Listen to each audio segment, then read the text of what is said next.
আসসালামু আলাইকুম। JN cooking and ব্লগের আজকের পর্বটি দেখার জন্য আমন্ত্রণ রইল। আশা করছি কাছে দূরে সবাই অনেক বেশি ভালো আছেন। ছোলার ডাল দিয়ে মুরগির মাংস রান্না করব এবং কাঁচা পেঁপেও দেব। তো আমার রেসিপিগুলি ভালো লাগলে চ্যানেলটাকে সাবস্ক্রাইব করে সাথে থাকতে পারেন। আর ভিডিওটা দেখার মাঝখানে অবশ্যই একটা লাইক দিয়ে দেবেন ছোট্ট করে। এখানে 1 কাপ পরিমাণ বুটের ডাল আমি নিয়ে নিলাম। বুটের ডালটা 7 থেকে 8 ঘন্টা পানিতে ভিজিয়ে রাখতে হবে। কমপক্ষে 4 ঘন্টা অবশ্যই ভিজিয়ে রাখতে হবে। হালকা গরম পানি দিয়ে ভিজিয়ে রাখলেও পারেন।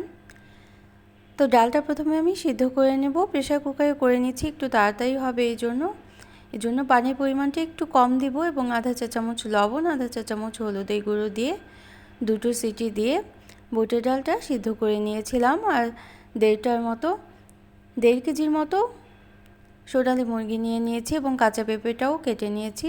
মুরগিটা খুব ভালোভাবে কেটে ধুয়ে পরিষ্কার করে নিয়েছি। প্যানে পর্যাপ্ত পরিমাণে তেল দিয়ে দিলাম। আধা চা চামচ আস্ত জিরে ফোড়ন দিয়ে তেজপাতা, দারচিনি, এলাচ দিয়ে দিলাম 2টো করে। কিছুটা সময় নেড়ে ভেজে নিতে হবে। তারপর পেঁয়াজ কুচি দিয়ে দেব।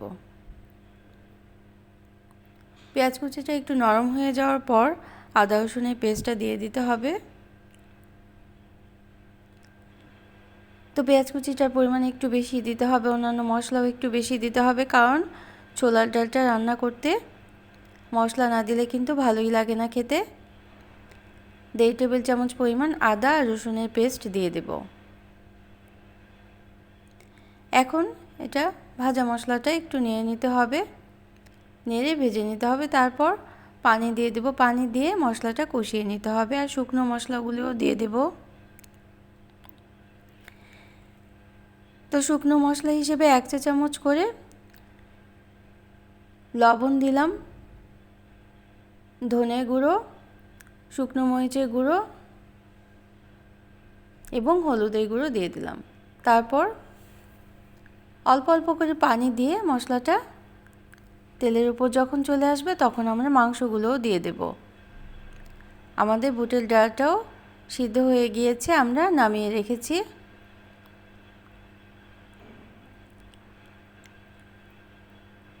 তো মশলাটা ভালোভাবে কষানো হলে কেটে ধুয়ে রাখা মুরগির মাংসটাও দিয়ে দিতে হবে। তো যারা নতুন ভিজিট করছেন চ্যানেলটিকে, তারা চাইলে চ্যানেলটিকে সাবস্ক্রাইব করে বেল বাটন প্রেস করে অল অপশনটা সিলেক্ট করে সাথে থেকে যেতে পারেন। মুরগির মাংসটা কেটে ধুয়ে পরিষ্কার করে আমি স্ট্রেন করে রেখেছিলাম।